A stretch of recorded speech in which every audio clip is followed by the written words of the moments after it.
ஆதி துணை ஆதியே துணை ஆதியை அறிய குருவே துணை. மரளி கைதீண்டா சாலை ஆண்டவர்கள் மெய்மதம் மெய்மன ஞானம். நாத லட்சணம் நாதன் லட்சணம் நாதன் வாய்மையின் லட்சணம் நாததேகத்தின் லட்சணம் பவ நாசமாகிடும் லட்சணம். எல்லோருக்கும் நமஸ்காரம். இவ்விரிபுவன வேதமாமரைகளின் அதிகாரண செழுங்கலை கருவூலத்து ஆண்டவர்கள் திருவாயுரை விரிப்பு. இந்த மெய்ப்பாதை வேறு வேதம் ஆசான் திருமேனி. வேதத்தை ஓதினாலே புண்ணியம். வேதங்கள் பூராவும் தித்திக்குது திருமறை குரு பெருமான். திருமறை குரு தீன் திருமேனியர்.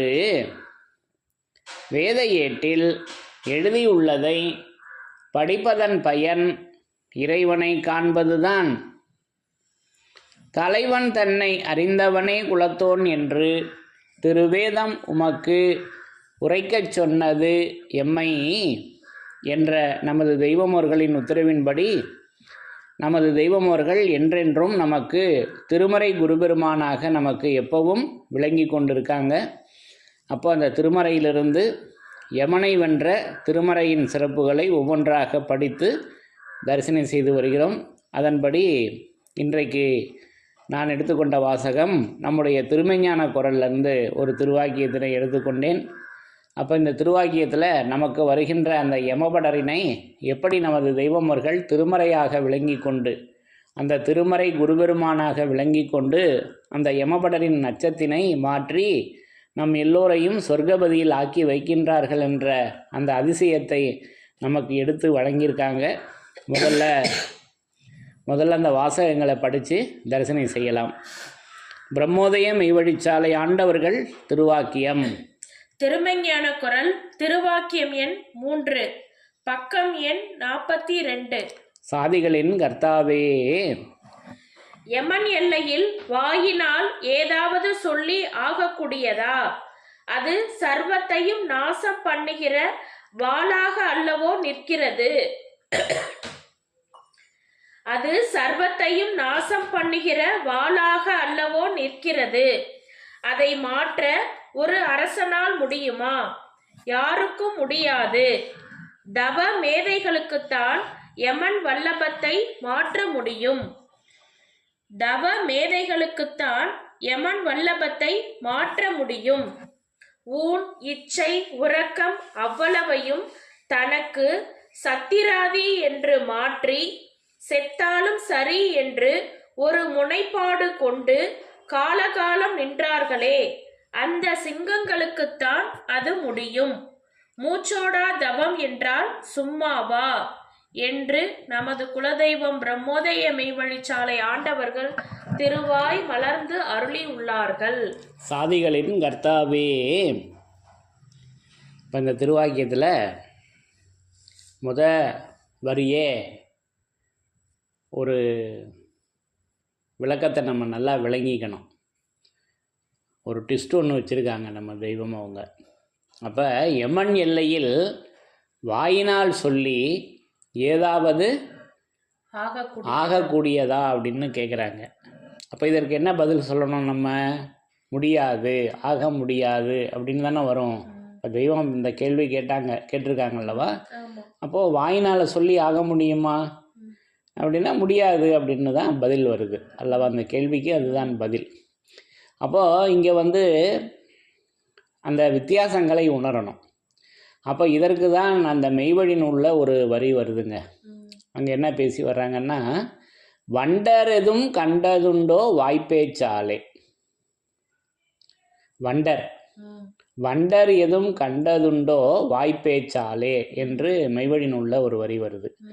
அப்போ வாய்ப்பேச்சில் வண்டருக்கு தெரியுமான்னா தெரியாதுங்க. வாய்ப்பேச்சால வண்டருக்கு, அதாவது தெய்வம் அவர்களின் அந்த ஆலவாய் பேச்சு இருக்கு அல்லவா, அதில் விண்டருக்குத்தான் தெரியும். அதை தான் இங்கே பேசி வர்றாங்க. இப்போ இங்கே நமக்கு பேசி வர்றது நம்ம பேச்சு யமன் எல்லையில் செல்லுபடி ஆகுமா? என்னோட பேச்சு நம்மளுடைய பேச்சு செல்லுபடியாகுமா? ஆகாது. தெய்வம் அவர்களின் பேச்சு அவர் அல்லவா? ஆமா ஆமா. அதை தான் இங்கே பேசி வர்றாங்க. அந்த வித்தியாசங்களை தெரிஞ்சுக்கணும். இங்கே சொல்லி வர்றது நம்முடைய பேச்சு. இப்போ இதை பொறுத்து பார்த்தா விளங்குது அல்லவா? ஆமா. யமன் எல்லையில் படிங்க. யமன் எல்லையில் வாயினால் ஏதாவது சொல்லி ஆகக்கூடியதா? ஏதாவது சொல்லுனா என்ன கேட்டால் என்ன சொல்லுவேன்? என் உடம்புல வந்து இந்த பாகம் பார்த்தீங்களா இவ்வளவு சிறந்தது, இந்த பாகம் பார்த்தீங்களா இவ்வளவு சிறந்தது அப்படின்னு இந்த ஊனதேகத்தை பற்றி தான் எனக்கு சொல்ல தெரியும். தெய்வீக உடலை பற்றி எனக்கு சொல்ல தெரியுமா? ஆனால் நமது தெய்வம் அவர்களுடைய அந்த தெய்வீக உடலை பற்றி வண்ண வண்ணமாக விரித்து சொல்கிறாங்க. அது யமன் எல்லையில் ஆகக்கூடியது. நம்மளுடைய பேச்சு என்னுடைய பேச்சு ஆகாதது. அதுக்கு தான் அந்த வாசகத்தை கொடுக்குறாங்க. வண்டர் எதுவும் கண்டதுண்டோ வாய்ப்பேச்சாலே. அப்போ வண்டருக்கு வாய்ப்பேச்சில் தெரியாது, விண்டருக்கு தெரியும் அல்லவா? அப்போ அதை கூட சொல்லுவாங்க, கண்டவர் விண்டதில்லை, விண்டவர் கண்டதில்லை அப்படின்னு. இப்போ இதெல்லாம் பழமொழி பெரியோர்கள் பாடலில் வருதுன்னு நினைக்கிறேன் இந்த வாசகம். அப்போது இதெல்லாம் நமக்கு ஆதாரமாக இருக்குது அல்லவா? அப்போ நம்மளுடைய பேச்சு அங்கே செல்லுபடி ஆகுமா? நமது தெய்வம் அவர்களின் பேச்சு செல்லுபடி ஆகும். ஏன்னா அதை இப்போ கூட படித்து தரிசனம் செய்தோம் அல்லவா? அந்த யமனை தப்புவித்து அந்த சப்தம் எங்கிருந்து கிளம்புகிறதோ அல்லவா, அந்த சப்தத்துக்கு தானே மிகப்பெரிய பலசாலி. அந்த சப்தம் எங்கிருந்து அந்த பலசாலியிடம் எங்கு கிளம்புதோ அந்த சத்தத்துக்கு தானே யமன் அஞ்சு விலகுவான். இப்போ இதெல்லாம் நம்ம படித்து தரிசனம் செய்திருக்கிறோம் அல்லவா? ஆக இப்படி அந்த வித்தியாசங்களை எடுத்து உரைச்சி இங்கே நமக்கு அந்த யமன் எல்லையிலிருந்து எப்படி தப்புவிக்கின்றது என்பதையும் தொடர்ந்து பேசி வர்றாங்க. அதை படித்து தரிசனம் செய்யலாம். படிங்க. யமன் எல்லையில் வாயினால் ஏதாவது சொல்லி ஆகக்கூடியதா? அது சர்வத்தையும் நாசம் பண்ணுகிற வாளாக அல்லவோ நிற்கிறது. ஆமா, நம்மளுடைய பேச்சு, நம்மளுடைய அழிவுலக பேச்சு, என்னுடைய அழிவுலக பேச்சு, அப்படி எடுத்துக்கணும் இதை. அதை மாற்ற ஒரு அரசனால் முடியுமா? யாருக்கும் முடியாது. யாருக்கும் முடியுமா? தெய்வத்தால தான் முடியும். தவ மேதைகளுக்குத்தான் யமன் வல்லபத்தை மாற்ற முடியும். இங்க கொடுத்துட்டாங்க. அப்போ அந்த யமன் வல்லபத்தை யாரால மாற்ற முடியும்னா தவ மேதைகளுக்குத்தான் அந்த யமனுடைய வல்லபத்தை மாற்ற முடியும் என்று அந்த யமனுடைய வல்லபத்திலிருந்து தப்புவிக்கின்ற செயலை இங்கே அற்புதமாக நமக்கு இங்கே எடுத்து கொடுத்துட்டாங்க அல்லவா? அதை எப்படி தர்றாங்க? தவ மேதைகளுக்குத்தான் யமன் வல்லபத்தை மாற்ற முடியும். அந்த தவ மேதைகளுக்குத்தான். அப்போ அந்த தவத்தால தான் நமது தெய்வமோர்களின் தவம்தான் அந்த யமனுடைய வல்லபத்தை மாற்றி நம்மளை சொர்க்கபதியில் ஏற்றுகிறது என்பதை அழகாக அந்த ஒரு வரியில் எடுத்து சொல்லியிருக்காங்க அல்லவா? ஊன் இச்சை உறக்கம் அவ்வளவையும் தனக்கு சத்திராதி என்று மாற்றி செத்தாலும் சரி என்று ஒரு முனைப்பாடு கொண்டு காலகாலம் நின்றார்களே, அந்த சிங்கங்களுக்குத்தான் அது முடியும். ஊன் இச்சை உறக்கம். அப்போ ஊன் இச்சை உறக்கம் உயிருக்கு ஆணியே அறிவு வரி பாடம் எடுத்து உரைக்குது அல்லவா? அப்ப அந்த ஊன் இச்சை உறக்கம் அவ்வளவையும் தனக்கு சத்திராதி என்று மாற்றி அப்ப அதென்ன சத்திராதி பொருள் தெரியணும் அல்லவா? அப்ப சத்திராதி என்றால் பகைவன் என்று பொருள். அப்போ அந்த ஊன் இச்சை உறக்கம் ஆகியவற்றை பகைவனாக எடுத்துக்கொண்டு அப்போ சாப்பிடாம இருக்கிறது, எதன் மேலேயும் இச்சை வராமல் இருப்பது, தூங்காமல் இருப்பது, இதை நம்மளால செய்ய முடியுமா? நமது தெய்வமர்கள் செய்தார்கள். நம்மளால முடியுமா? என்னால் முடியுமா? என்னால் முடியாது. அதை தான் இங்கே சொல்லி வராங்க. அப்போ சத்திராதி என்பது பகைவன், அதை பகைத்து கொண்டு அந்த பொருள் வருது. இப்ப திருப்பி படிங்க. ஊன் இச்சை உறக்கம் அவ்வளவையும் தனக்கு சத்திராதி என்று மாற்றி செத்தாலும் சரி என்று ஒரு முனைப்பாடு கொண்டு காலகாலம் நின்றார்களே, அந்த சிங்கங்களுக்குத்தான் அது முடியும். அந்த சிங்கங்களுக்குத்தான் அது முடியும் என்று அவர்கள் பட்ட பாடை எடுத்து பேசி வர்றாங்க.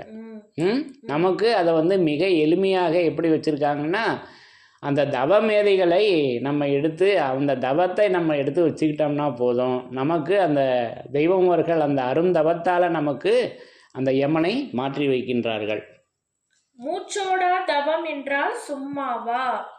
தவமேதைகளுக்குத்தான் யமன் வல்லபத்தை மாற்ற முடியும். தவமேதைகளுக்குத்தான் அப்போ இந்த திருவாக்கியத்தில் யமன் வல்லபத்தை எதை கொண்டு மாற்றுகிறார்கள் என்றால் தவமேதைகள், அந்த மேதைகள் விஞ்ஞான மகத்துக்கள் அவர்கள் செய்த அந்த தவத்தால் நமக்கு அதை மாற்றி வைக்கின்றார்கள் என்பதை நமக்கு அற்புதமாக இங்கே சொல்லி வர்றாங்க அல்லவா. அப்போ அவர்கள் செய்த தவம் தான் நமக்கு மாற்றி வைக்குது. அப்போ அந்த தவம் வந்து அது வாடாத தவம், அது இந்நூல் மெய்நிலையின் போதம், நிறையா படித்து தரிசனம் செய்திருக்கிறோம் அல்லவா. அந்த தவம் அது முழுவேத தவ வாய்மை முனிவன் வாக்கு. ஆக இப்படி நம்ம நிறையா இதை பற்றி விரிவாக நம்ம பேசியிருக்கோம். ஆகவே அந்த தவ மேதைகளுக்குத்தான் யமன் வல்லபத்தை மாற்ற முடியும். ஆமாம், யமன் வல்லபத்தை மாற்ற முடியும். எதன் மூலமாக மாற்ற முடியும்னா அந்த தவத்தின் மூலமாகத்தான் மாற்ற முடியும் என்பதை நமக்கு ரத்தின சுருக்கமாக இந்த திருவாக்கியத்தில் நமக்கு எடுத்து வழங்கி, நமக்கு திருமறை குருபெருமானாக அந்த தவத்தை நமக்கு திருமறையாக நமக்கு வழங்கியுள்ளார்கள் என்பதை நான் இந்த திருவாக்கியத்தின் மூலம் விளங்கி கொண்டேன் என்று கூறி, யமனை வென்ற திருமறையின் சிறப்புகள் தொடரும். தலைவன் தன்னை அறிந்தவனே குலத்தோன் என்று திருவேதம் உமக்கு உரைக்கச் சொன்னது எம்மை. யமனை வென்ற திருமறையின் சிறப்புகள் தொடரும். எல்லோருக்கும் நமஸ்காரம்.